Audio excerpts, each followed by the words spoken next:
Israel has crossed over into the Promised Land, and they are dividing the land by lots. They've gone through the wilderness. They're on the other side. Joseph's in charge. That's why we're in the book of Joseph. He's the new commander-in-chief. He was probably in his 40s when he started first went out as a spy. He's given them out. 2 tribes and a half a tribe are on one side of the Jordan, on this side. And the other side of Jordan is the Promised Land. Now they like this land. They say it's right there by the River Jordan. It's beautiful. We want to stay here. We don't want to cross over. We'll help you fight the enemy. But we don't want to stay on that side. It'll be too crowded. But guess who the enemy always picks off first? The closest one. So they're on the other side of the Jordan, and to get any help, they got to cross. Israel's got to cross the Jordan River to help their brothers. Well, the first attack comes in, guess what they're going to do? They're the first 2.5 get taken. You'll never hear from them again. They're gone. The rest cross over, and they're starting to divide the land up. Verse 7, Caleb is talking. He says, 40 years old when I was murdered, the servant of the Lord sent me into this town, Kadesh Barnea, to the sky of the land. And I brought him word against it, and it was in my heart. Nevertheless, my brethren went up with me, made my heart with the people melt. But I wholly follow the Lord my God. Only 2 men will cross that were in Egypt. 2. How many? 2. Everybody else died in the wilderness. Now God fed them, God clothed them, God shined the light at night, fire, pillar of fire, a cloud by day. So they always had God right there. He told them where to move, where to go, but they were in the wilderness. They were called wilderness Christians. That's an example. Being a worldly Christian. Is God taking care of you? Yes. Where are you living? With the snakes and the spiders and out in the desert where it's hot. Or you can be in the Promised Land, land of milk and honey. So he says, listen, I've been out here in this desert 40 years. When I went out there, my heart didn't melt. I was all behind God. And in verse 17, I believe, where is it? Now, verse 12, I'm sorry. Now, therefore, give me this mountain. Caleb, the other old man, Joshua is the leader of Israel. He's the other old man. They're in their 80s. He says, I'm 85, 86. I forgot what age it is. He said, I want that mountain. He said, God promised me I could have that mountain. I want that mountain. He says, I saw it when I was a young man, 40 years ago, before we started wandering in the desert. He said, I saw that mountain. He said, when I first went out there and spied out the land. And just 2 boys came from across the Promised Land. These are the original spies, Joshua and Caleb. God chose men. He didn't choose boys. Our army in America, we choose the young men, 18, 19, 20. Israel chose older men in their 40s to go out and spy. Go out and look. Everybody else is dead. 2 except these 2 old men.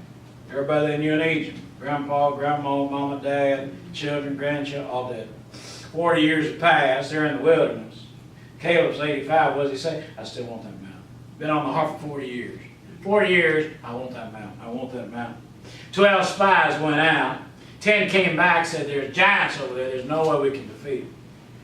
And Caleb and Joshua looked at each other and said, do you not remember all the miracles that God did in Egypt? How He destroyed Egypt? Don't you remember the plagues? Don't you remember the darkness? Don't you remember the firstborn being dead? Don't you remember we crossed the Red Sea and then God covered the sea and all of Pharaoh's army drowned? Don't y'all people remember this? And they're going, no. There's giants over there and there's no way we can win. They all started crying. Like little crybabies. It's too hard, it's too hard, I can't do it, I'm too hard. Oh, let's go back, let's kill Moses, let's kill Aaron, let's go back and be slaves again. Oh, you little wimp. Shut up. Amen. Go back.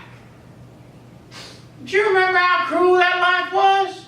You want to go back to that same lifestyle? Are you crazy? So God got a little angry with him. He said, deal's off the table, boys. You're going to wander in the desert for 40 years. Oh, 40 years? Forget it. Let's just go fight the giants. Let's just get it over with. Guys for us? Yeah, let's go. God said, deal's over, boys. I took it off the table. I said, we're going to fight the enemy anyway. Moses said, go ahead. He said, you ain't going to win. I ain't going to win. Guess what? They got whooped. You know why? God wasn't with them.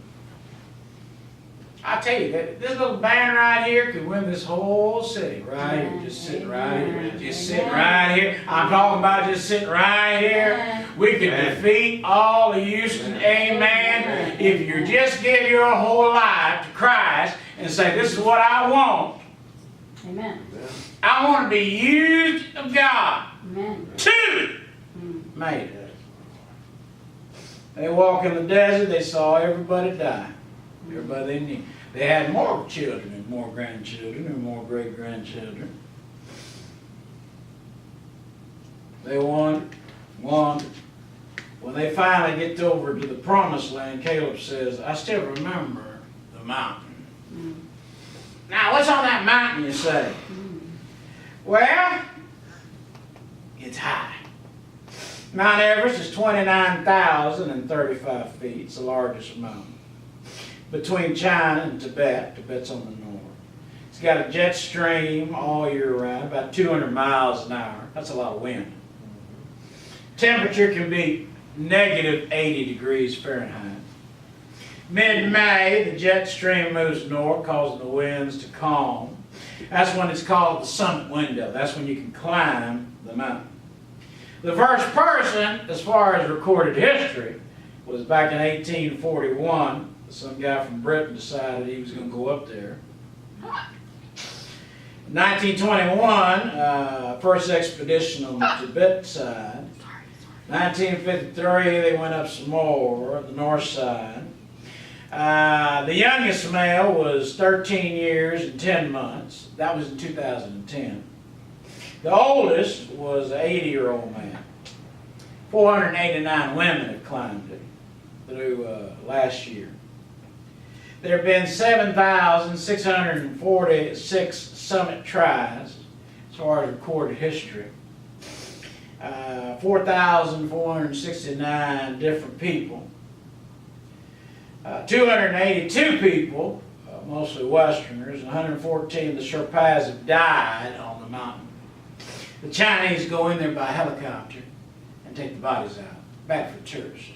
See them dead bodies just lay there because you ain't going to die. You ain't going to just go back to the ground. You frozen. I mean, you like, frozen popsicle, amen. So they got to go in there and haul your body off. Amen. It's bad for the tourist. Amen. Tourists don't see that.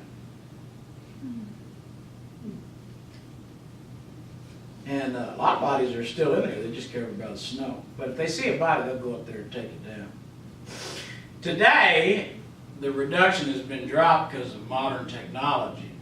Most people take oxygen to climb the mountain. It's 60% less oxygen when you get to the summit. They wear spiked boots and everything else. They wear goose feathers to keep them warm. Jackets of goose feathers. They all use bottled oxygen because it's so high. You get all the way to the top, you got to be 16 now to climb the mountain. On the Nepal side, and if you're on the Chinese side, you got to be 18 to 60 Nobody over the age of 60 can climb it, so I got, a couple of years left. Oh, sorry, you're being serious. I may just fly over, I took a plane riding in Alaska, that's about as far as I could do it, just flew over Alaska, the glaciers and so forth. So I might just take a little plane ride, wave at the guys, climbing the mountain going. You're gonna go. I got ice cream. I got me some popsicles right here. I'm enjoying the good weather right now. Amen. I am enjoying the good weather. Why did Caleb want this mountain that he saw over there in the promised land? It wasn't as big as Mount Everest. You know why he wanted it? There was still giants on that mountain. The last of the holdouts, them the likes. They was up there, and Caleb was a warrior. He was a fighting machine. You know what generals like to do? They like to fight. You know what boxers like to do? They like to fight. I don't know how many times Muhammad Ali got out of retirement, amen, so he could fight George Foreman. I don't know how many times George Foreman got out of retirement. You know why? He just wanted to fight again. He made his last fight. They had to enclose the ring by 2 feet, making it shorter. You know why? He was so old, he couldn't fight in a regular ring. So he told him, he said, I'm not fighting unless y'all shrink the ring so I can kill this guy. Amen?